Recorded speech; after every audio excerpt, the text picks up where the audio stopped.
पाकिस्तान एक इस्लामिक रियासत, एक ऐसी कंट्री जहां वैल्यूज, मोडेस्टी एंड फेथ हमारी आइडेंटिटी है।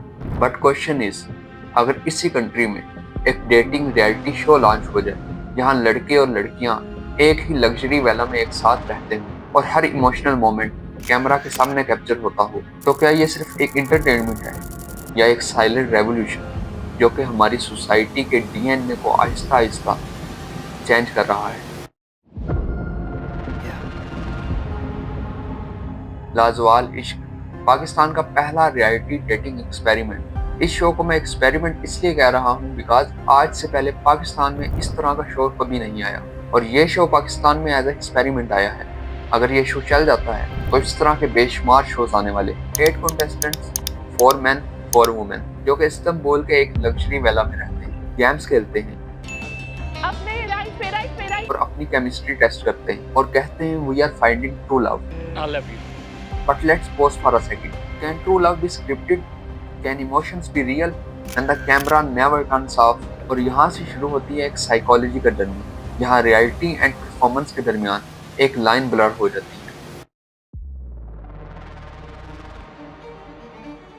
जब लाजवाल इश्क का ट्रेलर रिलीज हुआ तो सोशल मीडिया पर एक लिटरल स्टॉर्म आ गया। People started calling it Love Island Pakistan. किसी ने कहा ये हमारे कल्चर के खिलाफ है, किसी ने कहा इस्लामिक कंट्री में ऐसे शोज की जगह नहीं है, और किसी ने कहा ये हमारी यूथ को मिसलीड कर रहा है। रिलीजियस स्कॉलर्स ने स्ट्रॉन्ग स्टेटमेंट्स दिए और कई इन्फ्लुएंसर्स ने इस शो पर वीडियो बनाई। यहाँ तक कि पाकिस्तान में रहने वाले हर फर्द ने शो को क्रिटिसाइज किया। लेकिन यहाँ अजीब बात ये थी, जैसे ही शो की पहली एपिसोड रिलीज हुई तो फर्स्ट वीक में 1.3 मिलियन व्यूज क्रॉस कर गई। जो लोग कह रहे थे बैन दिस शो, वही लोग सीक्रेटली शो को देख रहे थे। लेकिन क्यों? क्योंकि हर हराम चीज ज्यादा तजस्सुस वाली होती है और यही ह्यूमन साइकोलॉजी है। हम जिस चीज से मना करते हैं वही चीज सबसे ज्यादा हमारे माइंड में घूम रही होती है। इसको कहते हैं फॉरबिडन अट्रैक्शन, जो कि हमारी सोसाइटी को एक साइलेंट पैराडॉक्स बना देती है। हम क्रिटिसाइज भी करते हैं और कंज्यूम भी।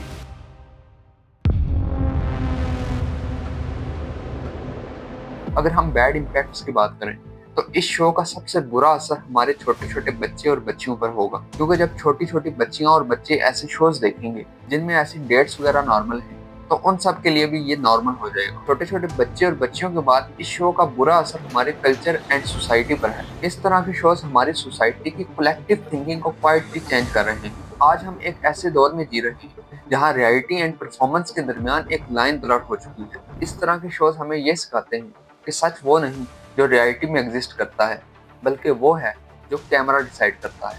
पहले हम चीज़ों को समझने के लिए सोचते थे, अब हम चीज़ों को देखकर बिलीव करते हैं, और यही एक साइकोलॉजिकल शिफ्ट है जहाँ देखना सोचने से ज़्यादा पावरफुल बन चुका है। मीडिया ने हमारी परसेप्शन को कैप्चर कर लिया है। अब कोई बात तब तक रियल नहीं लगती जब तक वो स्क्रीन पर ना आए, और इससे हमारा ट्रस्ट एक्सटर्नल हो गया है। अब हम अक्ल पर नहीं, कंटेंट पर डिपेंड करते हैं। इस शो ने एक नया पैटर्न क्रिएट किया है, थिंकिंग इन फ्रेम्स। हर चीज को विजुअल एंड परफॉर्मेटिव एंगल से देखना। जब सोसाइटी के लोग अपनी थिंकिंग खुद नहीं बनाते तो वो उन नैरेटिव के पपेट बन जाते हैं जो मीडिया इनके लिए लिखता है, और यही असल खतरा है।